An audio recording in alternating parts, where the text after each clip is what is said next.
तो प्यारे बच्चों आगे हम देखेंगे नेक्स्ट क्वेश्चन। तो नंबर 1 क्वेश्चन का फर्स्ट हो गया था, फर्स्ट का सेकंड बता दें।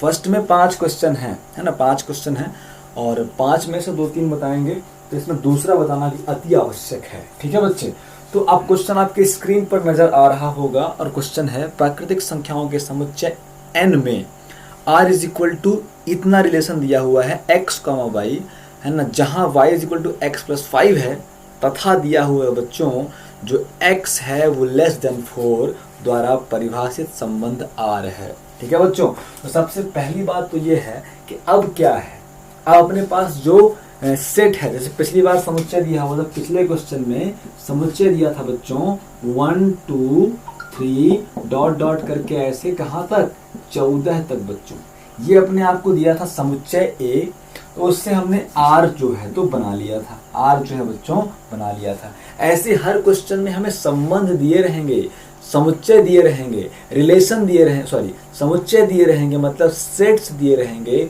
उनसे हमें संबंध निकालने पड़ेंगे। तो बच्चों इस बार इस समुच्चय A की जगह क्या दिया हुआ है, n दिया हुआ है, नेचुरल नंबर दिया हुआ है। नेचुरल नंबर में क्या आता है, प्राकृतिक संख्याओं में बच्चों, प्राकृतिक संख्याओं में 1 से लेके अनंत तक के नंबर आते हैं। ध्यान रहे प्राकृतिक संख्याओं में कभी भी 0 इंक्लूड नहीं होता, तो 1 से लेकर अनंत तक जाने वाले सारे नंबर्स को हम क्या बोलते हैं, नेचुरल नंबर्स बोलते हैं। तो बच्चों अगर हम इस समुच्चय की बात करें जो इस क्वेश्चन में दिया हुआ है, तो क्या होगा 1 2 3 4 5 ऐसे डॉट डॉट कहां तक बच्चे, इनफाइनाइट तक। तो ये क्या है, इनफाइनाइट सेट है। अब आप दिमाग लगाओ, थोड़ा सा भी अगर आपके पास दिमाग है बच्चों, थोड़ा सा भी अगर आपके पास दिमाग है, अगर A अनंत है तो बच्चे A क्रॉस A क्या होगा, A क्रॉस A भी अनंत होगा। इसमें 1 1 होगा, है ना, 1 2 होगा, है ना, 1 3 होगा,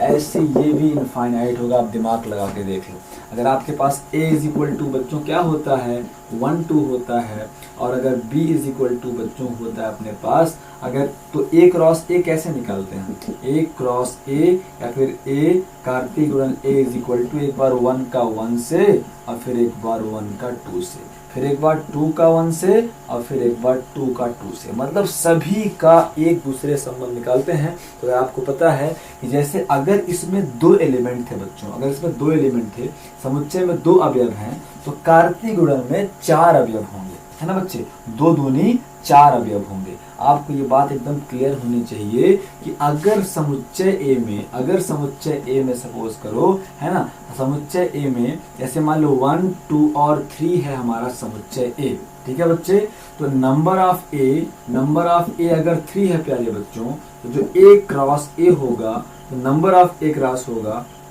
A होगा, मतलब कार्तिक गुणन में अवयवों की संख्या क्या हो जाएगी, 3 गुणे 3 3 त्रिकाई 9 हो जाएगी। अगर आपको चेक करना है आप चेक करके देख लो कि A क्रॉस A में कितने एलिमेंट आएंगे। पहले 1 का सभी से, तो 1 का 1 से, फिर 1 का 2 से और फिर 1 का 3 से, फिर 2 का 1 से और फिर 2 का 2 से और फिर 2 का 3 से, फिर 3 का 1 से और फिर 3 का 2 से और फिर 3 का 3 से। आप चेक कर लो बच्चों कितने एलिमेंट है, 1 2 3 4 5 6 7 8 9।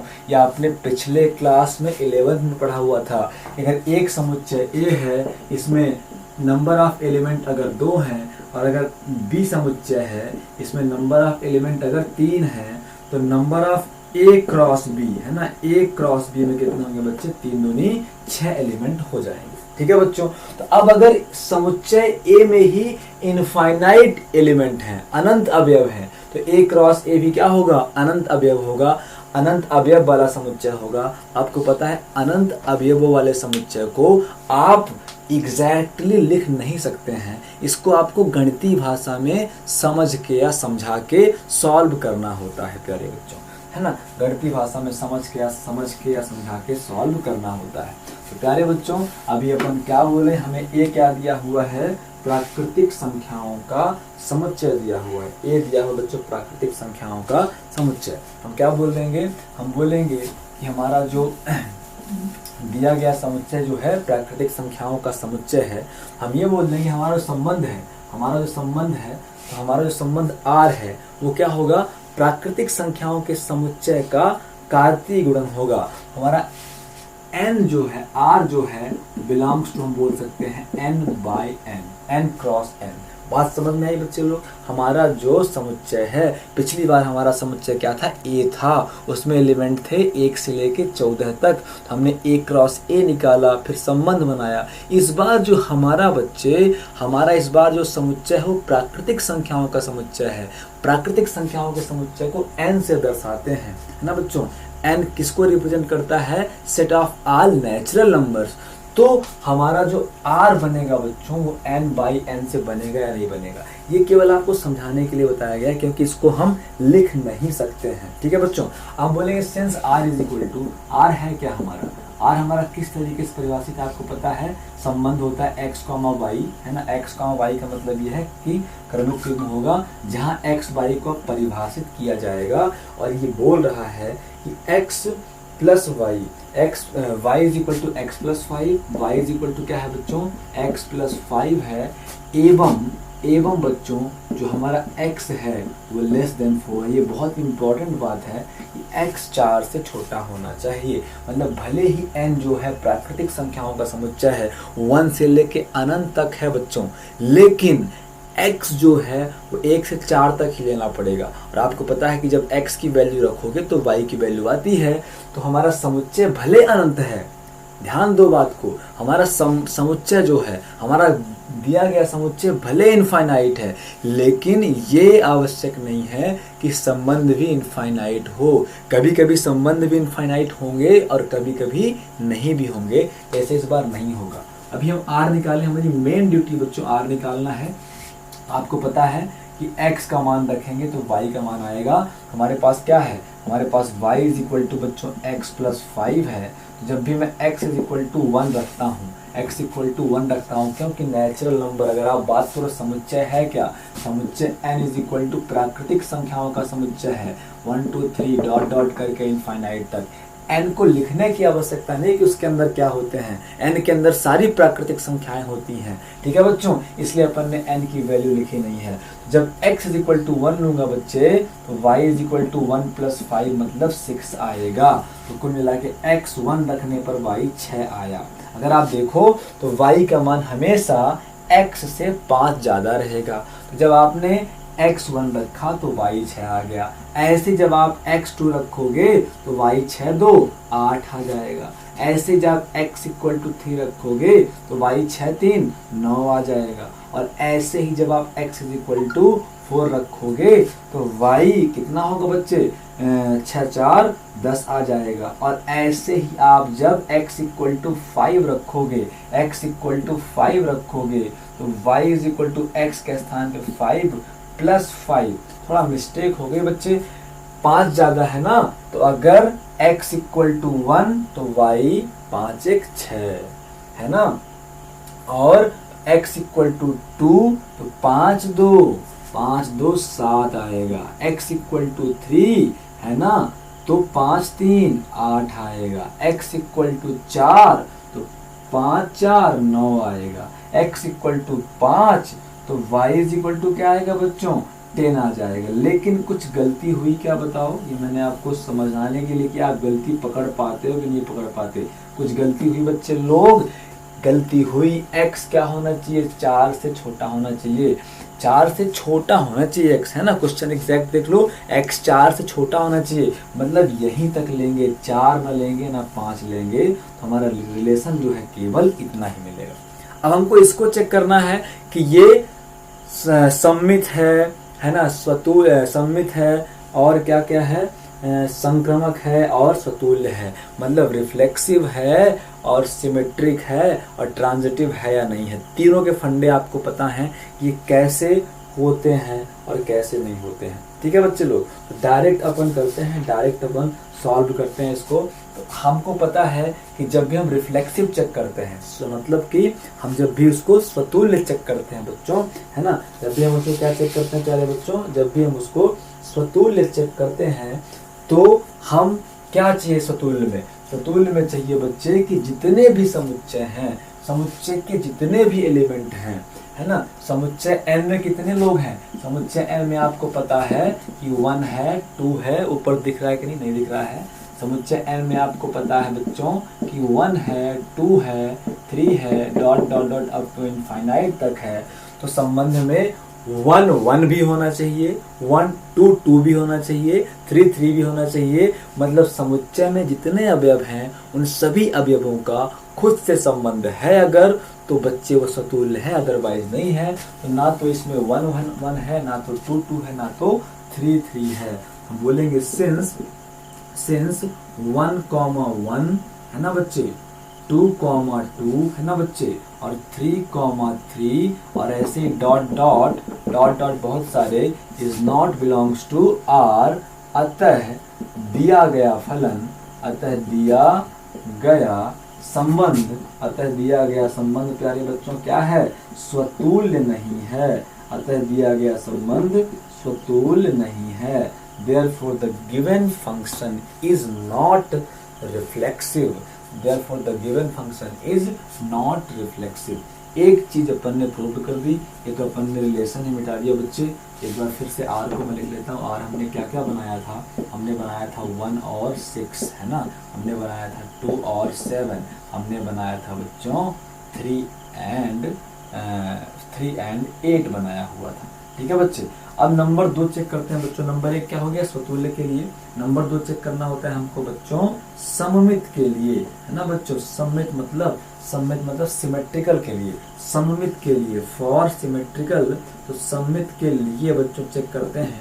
जब भी हम सममित के लिए चेक करते हैं, आपको पता है कि अगर a, b मिल गया है तो फिर b, a भी होना चाहिए। मतलब अगर 1, 6 है तो 6, 1 भी होना चाहिए, जो कि नहीं है। इसका मतलब सममित नहीं है। कोई भी एक ऐसा मिल जाए जो रूल को फॉलो नहीं कर रहा हो तो पूरा का पूरा संबंध जो है बच्चे वो सममित नहीं रह जाएगा। तो 1 6 का 6 1 ही नहीं है तो आगे हम चेक भी नहीं करेंगे। चेक करो तब भी नहीं मिलने वाला। 2 7 का 7 2 नहीं है, 3 8 का 8 3 नहीं है। तो अपन एक ही चेक करेंगे, अगर कंडीशन सेटिस्फाइड नहीं हुआ तो आगे बढ़ जाएंगे। 1 6 का 6 1 है क्या, नहीं है। इसका मतलब दिया गया जो हमारा फलन है बच्चों वो सममित नहीं है। हम बोलेंगे since 1, 6 is belongs to R, है ना, किंतु, है ना, किंतु 6, 1 is not belongs to are.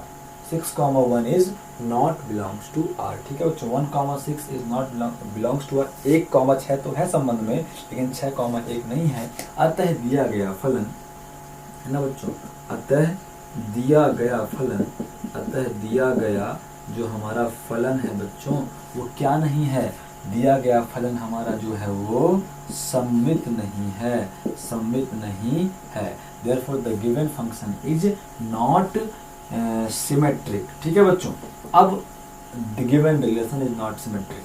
अब हम क्या बोलेंगे बच्चों, संक्रमक के लिए, फॉर ट्रांजिटिव, है ना बच्चों। संक्रमक के लिए पिछले वीडियो बिल्कुल आप देखें। संक्रमक के लिए, है ना बच्चों, संक्रमक के लिए पिछले वीडियो आप जरूर देखें कि संक्रमक में क्या महत्वपूर्ण है। संक्रमक में एक महत्वपूर्ण है बच्चों, अगर a, b है ना, अगर a, b है और a, b है और b, c है, a, b है और b, c है, तो अब ये लास्ट, फर्स्ट और लास्ट होने चाहिए, मतलब a, c भी होना चाहिए, तभी वो संक्रमक कहलाएगा। अदरवाइज नहीं कहलाएगा। ठीक है बच्चों। और एक चीज संक्रमक में बहुत इंपॉर्टेंट पॉइंट है, पिछले कई वीडियोस में मैंने कॉन्सेप्ट वाले वीडियोस में 4 कॉन्सेप्ट के वीडियो बने हुए हैं और चारों कॉन्सेप्ट के वीडियो मैंने चिल्ला के बात बोली है कि संक्रमक के लिए क्या महत्वपूर्ण है। जैसे सपोज करो अगर AB मिला और BC मिला, AB मिले BC का मतलब क्या है कि जहां से लास्ट हुआ वहीं से शुरू वाला मिल जाए। सपोज करें अगर 1, 2 है तो फिर 2, मान लो 10 मिल जाए, या फिर 2, मान लो 5 मिल जाए। तो A B मिला और ये B C मिल गया, तो ही अगर A B और B C मिले तो ही आगे बढ़ना है और फिर A C होना चाहिए, मतलब इसका फर्स्ट इसका लास्ट, है ना।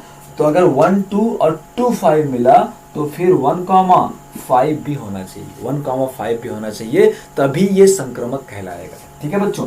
और एक और मेन चीज थी कि अगर ए बी का बी से ही नहीं है, केवल ए बी है, बीसी मिला ही नहीं, तो संक्रमक चेक नहीं कर पाएंगे। और जब संक्रमक चेक नहीं कर पाते, ट्रांजिटिव चेक नहीं कर पाते, तो उसको ट्रांजिटिव माना जाता है। ठीक है बच्चों, उसको ट्रांजिटिव माना जाता है। अब ध्यान से देखो एक बार कि यहाँ पे तो 1-6 है, लेकिन 6 से स्टार्ट होने वाला है ही नहीं है, तो संक्रमक हम चेक ही नहीं कर पाएंगे, है ना बच्चों, संक्रमक हम चेक ही नहीं कर पाएंगे। और 2-7 है, 2-7 है, लेकिन 7 से स्टार्ट होने वाला ही नहीं है, 7 से स्टार्ट होने वाला ही नहीं है, इसको भी चेक नहीं कर पाएंगे। और 3-8 है, 8 से स्टार्ट होने वाला ही नहीं है, इसको भी चेक नहीं कर पाएंगे। और जब सारे पॉइंट के लिए आप ट्रांजिटिव चेक ना कर पाओ, आप संक्रमक चेक ना कर पाओ, तो आप बोल दोगे सीधे, आप इसको लिखो चाहे ना लिखो, हम सीधे बोल देंगे स्पष्ट है ना, स्पष्ट है, स्पष्ट है। जो हमारा दिया गया फलन है बच्चों,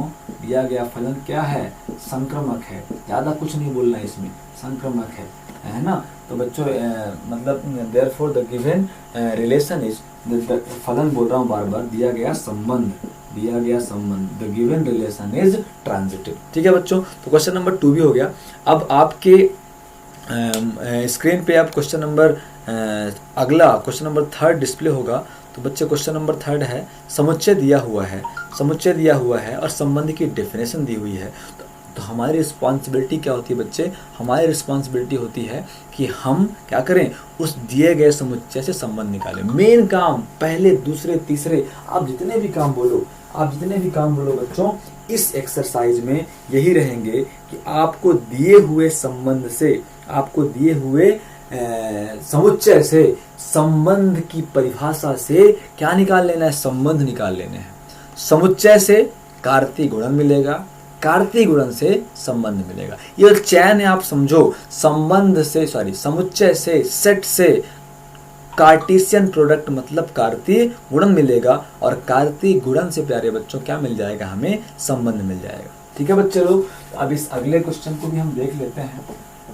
अगले क्वेश्चन में हमें क्या करना है, क्या इंपॉर्टेंट करना है, क्या जरूरी बात करनी है, क्या जरूरी चीज करनी है, बहुत जरूरी है इसको देखना। तो अगला समुच्चय हल करके हम बोले दिया है, सीधे हम हल करके क्या बोले बच्चों, सीधे हम हल करके बोले कि दिया है, गिवन है ना बच्चों, दिया है या फिर गिवन है। क्या गिवन है बच्चों, समुच्चय A इज इक्वल टू दिया हुआ है, क्या दिया हुआ है, 1 2 3 4 5 6, 1 2 3 4 5 और 6, 1 2 3 4 5 6। और R इज इक्वल टू क्या दिया है बच्चों, R इज इक्वल टू दिया है, पहली चीज तो x, y दिया होगा, x, y दिया होगा, सच दैट, इसका मतलब होता है जहां x माइनस y एक पूर्णांक है, जहां बच्चों x माइनस y क्या है, एक पूर्णांक है, एक पूर्णांक है, जहां x माइनस y एक पूर्णांक है, जहां x माइनस y एक पूर्णांक है, जहां x माइनस y क्या है बच्चों, एक पूर्णांक है। अब ये एकदम से आसान सा क्वेश्चन है बच्चे, है ना, ये आसान सा क्वेश्चन इसलिए मैं कह रहा हूँ इसको, क्योंकि बच्चों देखो अभी आपको डायरेक्टली क्या दे दिया, डायरेक्टली क्वेश्चन नंबर 3 है ना, अरे क्वेश्चन दूसरे का, समुच्चय दूसरे का ले रहे हैं और रिलेशन दूसरे का ले रहे हैं। एक्स वाई क्या है ना बच्चों, एक्स वाई में संबंध दिया हुआ है कि x comma y, R is equal to x comma y, जहां वाई भाज्य है एक्स से, वाई जो है बच्चों क्या है, भाज्य है, वाई भाज्य है एक्स से, वाई भाज्य है एक्स से, मतलब वाई में एक्स का डिवीजन, एक्स का मतलब भाग चला जाता है। ठीक है बच्चों, वाई भाज्य है एक्स से। तो बस हो गया, अपन आर निकालते हैं, संबंध दिया हुआ है आर।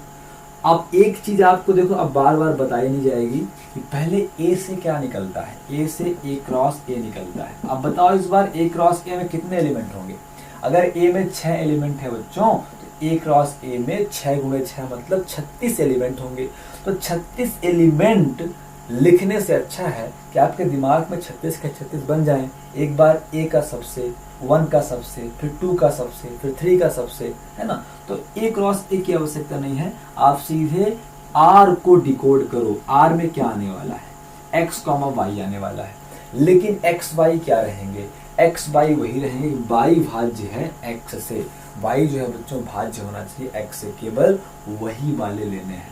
तो बच्चों जब भी हम 1 लेंगे तो 1,1 सही आएगा, है ना, क्योंकि अभी x ये है y ये है, तो y भाज्य होना चाहिए x से, मतलब x का भाग y में चला जाना चाहिए, तो 1 1 चला जाएगा। ऐसे बच्चों अगला हो जाएगा, तो 1 का जो है सबसे हो जाएगा, है ना, 1 जो है 1 का टेबल 1 का भाग जो है 2 में चला जाएगा, ठीक है बच्चों। ऐसे 1 का तो सबसे हो जाएगा, ऐसे 1 का तो सबसे 4 से, 1 का 5 से, 1 का 6 से।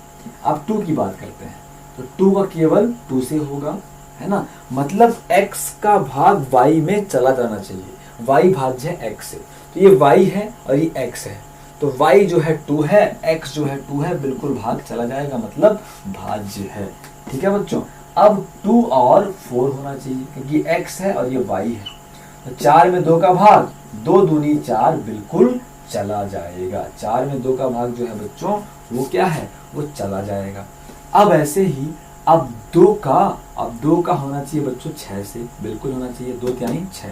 अब 3 में आ जाओ, तो 3 का 3 से होगा बच्चों, और 3 का बच्चों क्या हो जाएगा 6 से हो जाएगा केवल, है ना। ऐसे बच्चों 4 आ जाओ, 4 का 4 से होगा और किसी से नहीं होगा इसमें, ठीक है बच्चों। अब ऐसे ही 5 का 5 से होगा और 6 का 6 से होगा। संबंध में केवल इतने एलिमेंट आएंगे, ठीक है बच्चों, संबंध में केवल इतने एलिमेंट आएंगे। अब इनको चेक करना है बच्चों। तो नंबर 1 स्वतुल्य के लिए, नंबर 1 क्या है स्वतुल्य के लिए, अब मैं विधिवत नहीं करने वाला। स्वतुल्य के लिए बच्चों चेक कर लो, 1 1 6 है, 6 के 6 होने चाहिए, 1 1 है ना, 2 2 है, 3 3 है, 4 4 है, 5 5 है, 6 6 है। तो या तो आप शॉर्टकट में लिखो कि since A, A is belongs to R, therefore the given relation is reflexive, या फिर आप सीधे ना लिख के पूरा लिख दो, है ना। आप चाहो तो पूरा भी लिख सकते हो, इस तरीके से आपको लिखना है, आपकी मर्जी बच्चे। सबसे पहले आपको जैसा भी लिखना हो, मैंने बोला ना, आप लिख दो सीधे कि सिंस 1 1 और 2 2 है ना, और 3 3 है ना, और 4 4 और 5 5 और 6 6 इस बिलोंग्स टू R। अतः दिया गया फलन जो है बच्चों क्या है, दिया गया फलन हमारा जो है वो स्वतुल्य है ना। मार्कर थोड़ा स्लो चल रहा है बच्चे लोग, नया मार्कर ले लें। दिया गया फलन क्या है, स्वतुल्य है। स्वतुल्य भी चुप हो गया। अब ज्यादा मैं विधिवत नहीं कराऊंगा, आप समझ जाते हो। अगला चेक करना है हमको, तो मतलब यहाँ पे मैं चेक बॉक्स लगा देता हूँ, स्वतुल्य। जो हमारा स्वतुल्य है वो है, स्वतुल्य हो गया। अब हम बात करें किसकी, सममित की। ये भी नहीं चल रहा है मार्कर, मार्करों को क्या हो गया है, सही समय से नहीं डाली गई मार्करों में बच्चे लोग, इसलिए नहीं चल रहे हैं। आगे बढ़े हैं, सममित चेक करते हैं। सममित में क्या है, सममित में जो है जो भी है, जैसे 1 2 है तो 1 2 का 2 1 होना चाहिए, है क्या। पहले ही 1 2 का 2 1 नहीं मिला, एक भी ऐसा मिल जाए जो रूल को फॉलो ना करे तो वो फिर वो नहीं होगा। तो सममित 1 2 तो है, 2 1 नहीं है, तो दिया गया फलन क्या है बच्चे, सममित नहीं है। आप तो सीधे बोलना कि since 1 2 is belongs to R but 2 1 is not belongs to R। 1 2 R का अवयव है, R से संबंधित है, लेकिन 2 1 R में नहीं है। अतः दिया गया फलन जो है सममित नहीं है ना बच्चों, सिमेट्रिकल नहीं है। ये बात खत्म हो गई, तो सिमेट्रिकल नहीं है। अब बात आती है बच्चे किस चीज की, अब बात आती है ट्रांजिटिव की। ट्रांजिटिव मतलब संक्रमक की। तो संक्रमक में आपको बोला था मैंने कि ये चीज चेक नहीं करनी है, 1 1 चेक नहीं करना है, 2 2 चेक नहीं करना है, 3 3 चेक नहीं करना है, 4 4 चेक नहीं करना है, 5 5 और 6 6 चेक नहीं करना है। मतलब जो सेम वाले हैं वो ऑलरेडी ट्रांजिटिव शो हो जाते हैं, चेक करना हो तो कर लो। जैसे 1 1 है तो 1 से स्टार्ट होने वाला 1 2 है ना, 1 1 है, 1 से स्टार्ट होने वाला 1 2 है। तो अब क्या चाहिए, 1 2 चाहिए, तो 1 2 तो यही है। आगे बात समझ में। जैसे 2 2 है तो 2 से स्टार्ट होने वाला 2 4 है। अब 2 2 है तो 2 4 है, तो क्या चाहिए, 2 4 चाहिए, और 2 4 यही है। इसलिए जो सेम वाले हैं 1 1 2 2 3 3 4 4 5 5 6 6 इनको ट्रांजिटिव में चेक करने की आवश्यकता ही नहीं है, क्योंकि ये ऑलरेडी ट्रांजिटिव शो हो जाते हैं, सिद्ध हो जाते हैं। बाकी को 1 2 के लिए आप ट्रांजिटिव चेक कर लो। 1 2 के लिए बच्चे आप जो है ट्रांजिटिव चेक कर सकते हो 1 2 के लिए, है ना। तो अगर 1 2 है, 2 से स्टार्ट होने वाला कहाँ गया, 1 2 है, ठीक है बच्चे, 1 2 है और 2 से स्टार्ट होने वाला बच्चा 2 4 है, 2 4 है, तो 1 4 होना चाहिए, 1 4 है। आई बात समझ, 1 2 1 2, अब 2 से स्टार्ट होने वाला बच्चे क्या है, 2 से स्टार्ट होने वाला बच्चा 2 4 है। अगर 1 2 है 2 4 है ना, 1 2 है 2 4 है, तो फिर 1 4 होना चाहिए। ऐसे अगर ए बी है और बी सी है, तो बच्चे हमारे पास ए सी होना चाहिए। तो ऐसे ही अगर 1 2 है और फिर 2 4 है, तो अपने पास बच्चों 1 4 होना चाहिए। आ गई बात समझ में, 1 4 होना चाहिए। बात क्लियर हुई कि नहीं हुई, तो 1 4 ये है, ठीक है। 1 3 के लिए चेक कर लें, अपने पास 1 3 है, फिर 3 से स्टार्ट होने वाला 3 6 है, तो अपने पास बच्चे 1 6 होना चाहिए। 1 6 है क्या, 1 6 अपने पास है, बिल्कुल 1 6 है अपने पास, 1 6 है।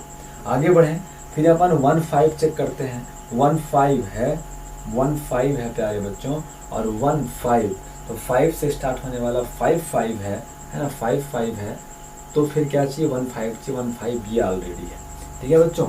1 6 है, 1 6 है, अब 6 से स्टार्ट होने वाला, 6 से स्टार्ट होने वाला बच्चे 6 6 है, तो 1 6 ऑलरेडी हो गया, ठीक है।